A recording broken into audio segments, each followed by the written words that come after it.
The Rams bring back Ahkello Witherspoon. Which 5 offensive linemen will we see Sunday? And we've got keys to a Rams victory over the Cardinals. That's coming up next on Locked On Rams.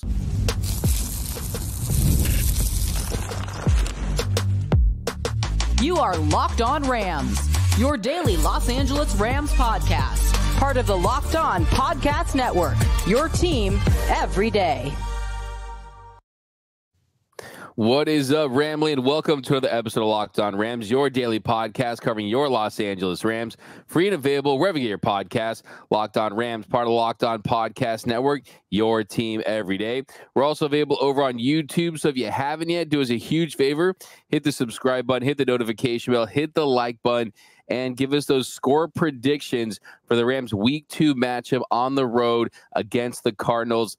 Let us know down below. My name is Doug McCain. You can follow me on X and Instagram at DMac_LA. I've been covering LA sports for over a decade, 24/7 sports, Bleacher Report, SI, Dodgers Nation, the Rams for Locked On. And as always, I'm joined by the Rams pre-half and post-game show host for the Rams flagship radio station, ESPN 710 LA. He just entered his 9th season covering your Los Angeles Rams, the People's Champ, Mr. Travis Rogers. You can follow him on X at Travis Rogers. And on today's show, we're talking about the Rams bringing back a player from last season. We're going to break that down. Also, what will the offensive line look like on Sunday? We have every single combination that we could see, and we're previewing the Rams versus the Cardinals. We got keys to the game, injury report, and more. But first, today's episode of Locked On Rams is brought to you by LinkedIn. LinkedIn Jobs helps you find the qualified candidates you want to talk to faster. Post your job for free at linkedin.com/LockedOnNFL. That's linkedin.com/LockedOnNFL. Terms and conditions apply. So, Travis, before we get into it, I just want to say, first of all, check this hat on New Era. Oh, yeah, let's go. I need this lid. For the podcasters, there's this new Rams hat out. It's like you got the horns, old school. Kind of looks like the one from Born East LA. I don't know if you've seen that way back in the day, but might have to rock that I haven't bought a lid in a minute, but it's kind of big. 46. It's just ridiculous enough. You know what I'm saying? It's the perfect amount of, hey, wait, is that ugly? No, that's awesome. Yeah, it's terrific. For me to go all in a hat. I was in the dugout club at the Dodger game, and this dude is wearing one of those big, massive hats. Have you seen those? Those like jumbo size hats. Imagine you drop like $500 to $1,000 on a seat, and you sit behind a dude with those jumbo Dodger hats. What do you do in that situation? Very politely ask him to move to the side or take off his jumbo lid. I don't know, man. That's bad fandom if you're wearing that thing to the ball game. Exactly. But speaking of horns and being back in the horns, Ahkello Witherspoon is back with the Rams. So, of course, the Rams dealing with some cornerback depth issues. Darius Williams on the IR with a hamstring issue. Kobe Durant dealing with a toe issue. And we talked about it a few months ago, the possibility of bringing Ahkello Witherspoon back. And the main reason was he knows the system. He was solid for this team early last year. It definitely was a big reason why the defense was surprising early on. And he played all 17 games for the Rams. He led the team with 3 interceptions, had 14 pass breakups, 52 tackles, 3 TFLs, 2 fumble recoveries, 14 pass deflections. I like the fact he knows the system. He knows the calls. He knows the vernacular. I will say first, though, I hope we get early season Ahkello Witherspoon and not late season Ahkello Witherspoon.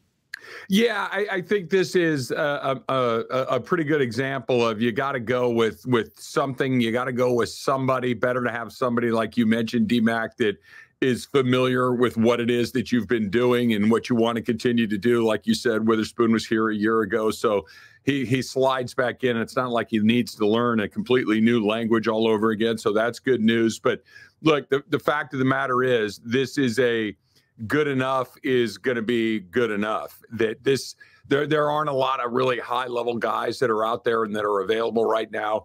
Witherspoon, excuse me, is what I think we're talking about here. Like you mentioned, at the end of the season last year, I think that was a guy that opposing teams were targeting, were going at, felt like there were opportunities for them right there. I don't know if he's anybody that's going to terrify an offensive coordinator or a quarterback, but you need somebody, and better to have somebody come in that is familiar with what it is that you're doing than somebody that has never been in your organization before. He'll be okay, hopefully. But this is a great example of you got to find some warm bodies. You got to find somebody that can at least give you a fighting chance, and I think he can do that. Yeah, I think with Witherspoon, I think this gives him a great opportunity to thrive in a different role, because it wasn't his fault that last season the Rams are using him as a CB1, right? And I think you look at a cornerback rotation mix with Witherspoon, Williams, Trey White, Kobe Durant. I mean, that is definitely a formidable group. And I think that the other big question is, when is he elevated from the practice squad? Because I definitely was kind of intrigued about the possibility of seeing what Josh Wallace could do out of Michigan, to see, I mean, what he could do in that situation. But I really think it's just an insurance policy if Kobe Durant has to miss any time. And I think that if you're the Rams, you probably wait till the season started, so you don't have to guarantee the money. And if you're Ahkello Witherspoon, you're just kind of waiting for the right opportunity, and this currently was that. Yeah, and I think that the other part of this too, like you talked about, there are multiple opportunities here, and I don't think anybody's being asked to come in and be the second coming of Deion Sanders, right? Just come in and get us across the finish line. Maybe it's a week, maybe it's a month, maybe it's a season. I don't know if anybody could put a full timeline on it right now. The other part of this that I think we touched on it briefly, but kind of going back to what happened in Detroit on Sunday night, Tre'Davious White wasn't great. It was one of those things that I think everybody is kind of being evaluated, and their position isn't guaranteed. Not that anybody's getting benched or anything like that, but it's just there isn't anybody that has locked down their spot at that position. Darius Williams obviously will have one of those spots by the time he gets back. Tre'Davious White missed an entire season basically with his injury, so he's probably still working his way back into the best version of himself. So they got a lot of questions in the secondary for sure, and I think this kind of comes back to the multi-layers of the defense that you got to have a successful defense. And thankfully, the Rams demonstrated that they could get a pretty good push up front with their new front. And they're going to have to continue to do that, because if they have a quarterback that has any time, that back end of the defense could be vulnerable.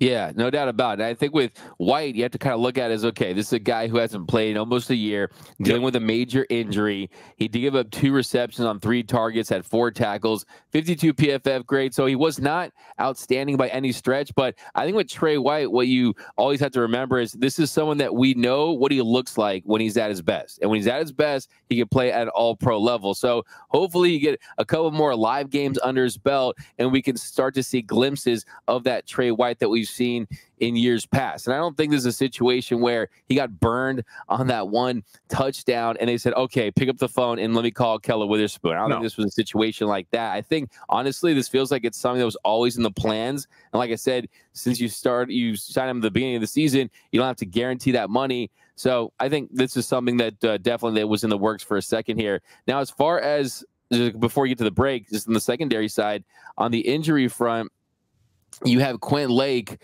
He was added to the injury report on Thursday. He's dealing with a hip injury. He was limited on the second day of practice. So it's unclear if he left practice early or if it's something that popped up after yesterday's practice session. But it's definitely something to keep your eyes on when it comes to Quentin Lake and his availability for Sunday. Yeah, look, to add his name to the long list of guys that have been, either badly injured or nicked up and added to the list. And there is a point of any NFL team, I don't care who it is, where you just reach the point of no return, that the saturation point is hit and you really start to struggle. I don't know if we're there yet with the Rams. I think, this is kind of where I am, just DMAC, kind of with the entire team in general, just going into week 2 against Arizona. This could be a very bumpy first 5 weeks of the season. It doesn't mean that they're a bad team. It doesn't mean that they're not going to get it squared away and eventually get back to where I think we both think they are, which is somewhere between that 9, 10, 11 win range. But the schedule is tough early. The injury bug has been brutal on them. They've got an early bye in week 6. A lot of guys coming off IR, hopefully by that point. Again, Sean McVay, I thought, made a pretty good point talking about, just because it's 4 weeks doesn't mean that they're back after 4 weeks. It could be a little bit longer than that. So I just think that, Quentin Lake is just the latest name of guys that maybe aren't at their best because of injury. And the Rams are going to have to, by hook or crook, find a way to win some of these games, because the early part of the season is going to be a very big challenge. For sure. There's definitely uncertainty even with the guys in the IR. Everyone just kind of assumes that it's just 4 games and that's it. But no, you got to get them back when they're 100% because you don't want them to go back on the IR. Right. But also you got Rob Havenstein, Christian Roseboom. They were limited. Kevin Dotson, Kobe Durant, and Davis Allen were held out of practice as well. But McVay did say on Wednesday that Dotson is expected to play against the Cardinals. But, I mean, it's not a good sign. He was a non-participant for the second straight day. But if he does play, if he doesn't play, we have every single offensive line combination that we could see on Sunday. We're getting into that next on Locked On Rams.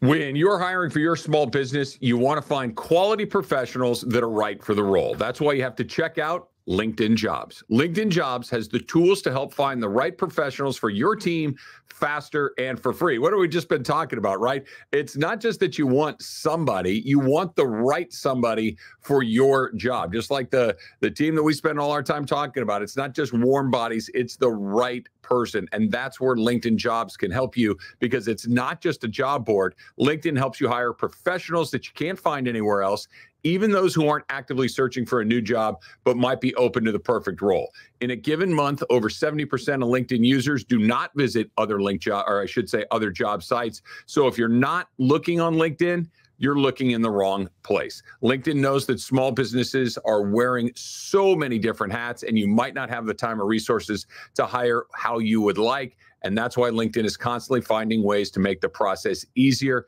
They even just launched a feature that helps you write job descriptions, making the process easier and quicker. So post your job for free at linkedin.com/LockedOnNFL. That's linkedin.com/LockedOnNFL to post your job for free. Terms and conditions apply. And let's talk about FanDuel, right? We love FanDuel here at Locked On. You've heard us talk about FanDuel for months, years, because it's America's #1 sportsbook. And we've talked about money lines. We've talked about spreads. We've talked about player props. We've talked about division winners, all of this stuff. And that's great at FanDuel. But this is a little bit different. So right now through September 22nd, all FanDuel customers can bet $5 and you get a 3-week free trial of NFL Sunday Ticket from YouTube and YouTube TV. Then with a YouTube TV base plan, you'll be able to watch every regular season Sunday afternoon out-of-market game. It's awesome. If you've never had Sunday Ticket, trust me, it's amazing.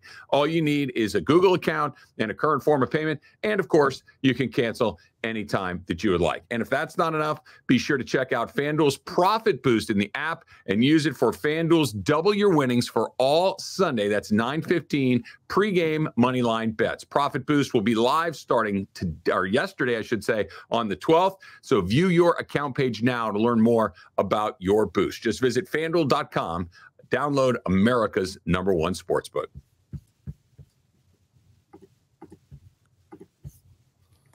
And we are off and running here on Locked On Rams. Thank you for making Locked On Rams your first listen every single weekday. Free and available wherever you get your podcasts. Locked On Rams, part of Locked On Podcast Network, your team every day. Also, a special shout out to those everyday listeners out there watching and listening to every single episode of Locked On Rams. Cannot thank you enough. And you can join the Everyday Listeners Club too. You got to watch and listen to episodes 5 days a week, and you won't miss a thing about your Los Angeles Rams. All right, Travis. So one of, if not the biggest storyline heading into Sunday's matchup is who are we going to see up front? Who are the 5 offensive linemen? They're going to be protecting Matthew Stafford, opening up running lanes for Kyren Williams. As of right now, we know Joe Noteboom, Steve Avila, they're definitely out. They're placed on the IR. The big question is, does Kevin Dotson play? I think there's a really good chance that happens. McVay has said as much, but Rob Havenstein is really the big game changer as far as what we could see. Now, if Havenstein is good to go, Havenstein plays, he's been able to deal with an ankle injury, but the fact that he was questionable definitely tells you that they're trending in the right direction. So Havenstein plays, I think you'll see Havenstein at right tackle, Dotson at right guard, Bo Limmer at center, Jonah Jackson at left guard, and Warren McClendon at left tackle. Yeah, I think that the piece of this that determines how it all shakes out is exactly what you just said, D-Mac. It's Havenstein. If Havenstein is healthy, the middle of the line, right? The middle of the line, we know what that's going to be. It's going to be Jackson, Limmer, and Dotson going left to right. That's what it's going to be. And quite frankly, okay, I think that the middle of the line is, we know Jackson is solid. Limmer, let's give him a little credit for a second, that for a guy that was a late round draft pick, this most recent, a rookie player, all of a sudden finding himself on a team that has playoff expectations with a veteran quarterback calling out line calls. That is a big ask for him, and he's been doing really well. So shout out to Bo Limmer and what he's been able to do so far with the Rams. Dotson, he's banged up, but he's a vet. He's going to be ready to go. The swing piece is, if Havenstein's good, the Rams line, I think, will be okay, as long as these are the 5 guys that finish the day as well, because I think you're right. I think you slide McClendon over to the left side, probably. I was talking with my my new co-host, DeMarco Farr, the Super Bowl champ, and he thinks that they may stay with Arcuri at left tackle, even if Havenstein is ready to go, just because that right to left swing is something that McClendon really hasn't had a lot of time to do. He did play left tackle in college, but he thinks that Arcuri may be a likely choice at left tackle, even if Havenstein goes and McClendon is kind of your swing guy at that point. I would be more inclined to put McClendon over there. He has done it before, even if it hasn't been in a while. But if he doesn't go, then you get McClendon at the right side, or Curry at the left, and now we're right back to where we started a week ago, which is really being concerned about what's going on the left side of that line at the tackle position. Do you keep a back in? Do you put a tight end on that side? Do you really give our Curry help on just about every single play? Or do you try to run your offense and then determine how it's working in the moment? Yeah, we'll see if that happens with Art Curry. I mean, we saw Sean McVay in practice. He did say that they could move McClendon to left tackle and start Havenstein at right tackle. As you mentioned, at Georgia, he did play left tackle at times, and he has in some of the practice sessions before. We'll see what that happens. I mean, I think if Rob Havenstein doesn't suit up, like you said, that definitely makes a lot of changes. Now, if Havenstein is out, if Havenstein does not suit up, I think you could see right tackle McClendon. That definitely is going to be the move. Dotson at right guard, Limmer at center, left guard is Jonah Jackson. But I think the left tackle spot, I mean, what if Ty Nsekhe is good to go? I mean, the veteran, he played in 2022 with this team. That would put McClendon in right. I just think it's a tough spot for Art Curry based on how he looked in that situation. It is. Let me just put this in there. Ty Nsekhe, from everything that I've heard people talk about him, really smart player, knows what he's doing, knows where he's supposed to be, all of the things that you would like from a veteran guy, especially a guy who's coming. He stays in shape. Like, these are all really good signs. He was a St. Louis Ram. Okay. So just keep that. I mean, that was a long time ago. We're down to one St. Louis Ram left on the Rams. That's Rob Havenstein. That's it. Right. So he's been around the block a few times, hasn't played in a while. Our Curry, probably gets the first chance to do it, I think, just because he's been playing football more recently. But if you see him have any sort of repeat of what we saw in Detroit, I wouldn't be surprised if all of a sudden they say, anything's going to be, maybe a better option than that. Let's start throwing things at the wall. So Ty Nsekhe, if he played, I wouldn't be shocked, but I don't know if he would start. Yeah, I don't think that's definitely option number one. It definitely is option number 3 or 4, really, as far as they're looking at. And how quickly is he up to speed? He's 38 years old. As you mentioned, he's definitely a veteran. So that's definitely almost kind of close to a breaking case of emergency situation. Yeah. But I mean, after looking at Art Curry and kind of how he performed, they might not want to throw him in that situation once again. They might think, hey, Nsekhe's been ready to go. He has experience. We want to give him an opportunity. Now, the doomsday scenario, I basically stayed up like all night, kind of like basically putting all these combinations together. But doomsday scenario is if Dotson and Havenstein can't play. So McVay, he expects Dotson to play. Mr. Sunglasses, by the way. I mean, did you see the sunglasses? That guy's Gucci's. Yeah. Guy's I need a Dawson jersey, man. I love this guy. Okay. So if he can't play, you could see Nsekhe at left tackle or Curry, then Jackson, Limmer, and maybe Bruss at right guard, and then McClendon at right tackle. So imagine seeing Logan Bruss. I'm just throwing it out there. They got more combinations than like the Oregon uniform set here. But I mean, I just think, can you imagine if Bruss got a start? It would be a big ask at this point. If you get to that point, that's going to be kind of, hey, look, let's pack it. I don't want to say pack it in and move on to the next one, but pack it in and move into the next one. That you can only look. There's what's the phrase, the straw that breaks the camel's back. If you get to that point, there's really not much you can do beyond that. And I don't know, you try to score 100 points or try to score 0 and win the game 0 to -4. At that point, the plan is just cross your fingers and toes and hope that something breaks your way. Absolutely. You just got to hope that Havenstein's good to go, Dotson's good to go. And really the only question is the left tackle spot, essentially. And then the next week, hey, A.J. Jackson's going to be back. Alex Jackson's going to be back, and this team is in a much better spot. We'll see on the Bo Limmer thing. Sean McVay spoke so highly of Bo Limmer. I think what really stood out to me on his comments about Bo Limmer is how he handled that environment. It wasn't just making your first NFL appearance. It was doing it in a Detroit setting with a raucous crowd and the Sunday Night Football game. He performed well. He was just under 60 as far as his PFF grade. And hey, I'm not going to take any credit here, but there was an episode we did on June 4th, 2024. It was the second segment, 14-14 in, where I did say that Bo Limmer is going to be the closest thing to Puka Nacua as far as the rookies this season, as far as a guy that's going to step up and have an impact that you didn't expect to. So I'm not a big victory lap guy, but it's I like June that 4th. You're keeping receipts on yourself. I like that a lot. That is next level, that you're calling yourself out for getting it right. I love you were right about Puka, so maybe you're 2 for 2 with Limmer. I'll give you credit for sure. Love me some Bo Limmer, man. Those Arkansas boys. You love man. yourself some D-Mac. hey, Muhammad Ali, I said I was the greatest before I knew I was. But That's right. Hey, so coming up next, though, we're talking more about this Cardinals-Rams matchup. We got some preview. We got some keys. That's coming up next on Locked On Rams. All right, let's talk about Prize Picks, right? Have you put the Prize Picks on your phone yet? Have you put the Prize Picks and started to have as much fun as a Sunday can be in the NFL, just going a little bit further? And how about this? What if I told you that Prize Picks is not only America's #1 daily fantasy sports app with over 5 million active users, but they're giving you a freebie, right? Prize Picks is you pick more or less on 2 to 6 player stat projections, and you can start winning your money. What if I gave you one of those, right? Caleb Williams passing for 1 yard gets you a win on Prize Picks every week in September.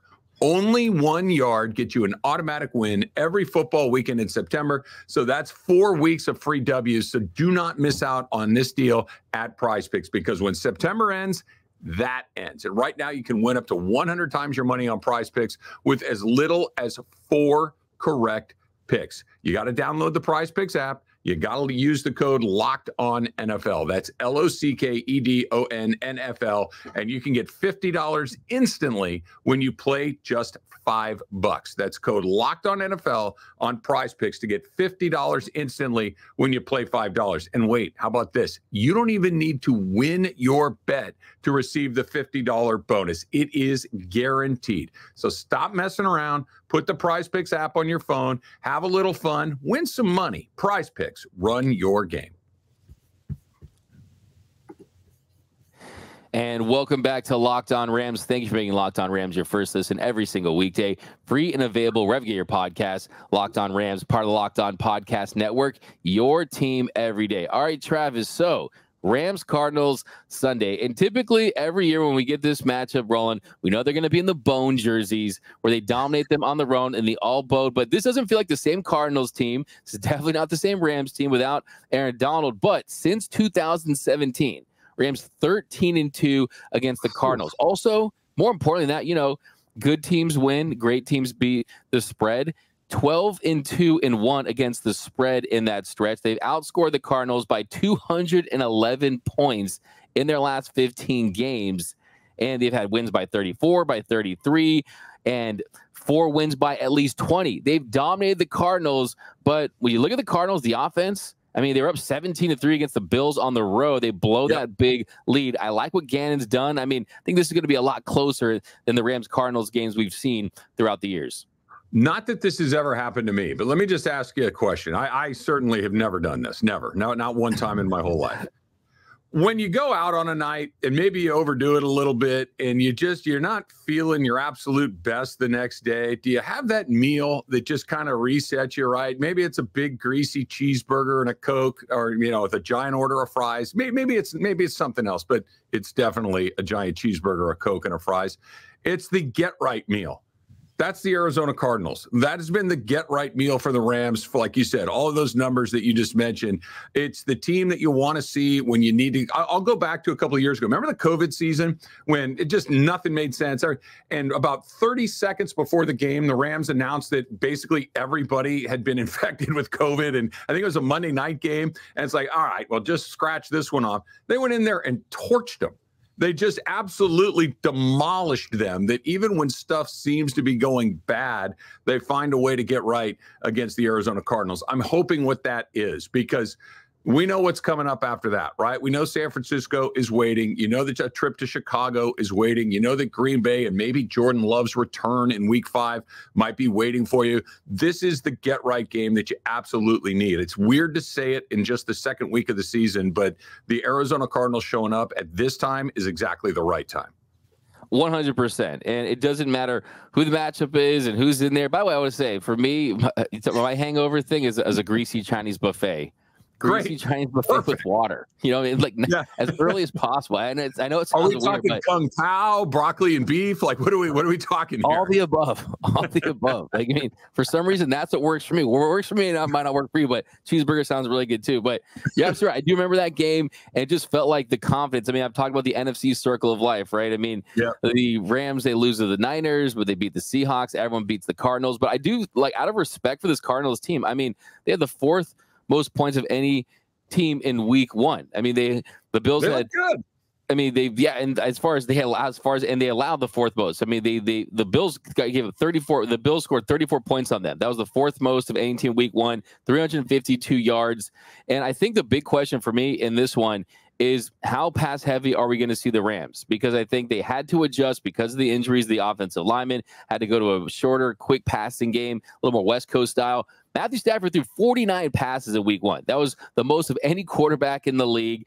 He had 304 net passing yards. That was the 2nd most, but the average of 6 net yards per attempt was 16th. So Kyren Williams established himself last season. I think one of the big keys is, let's have a big Kyren game. Less passing, more Kyren.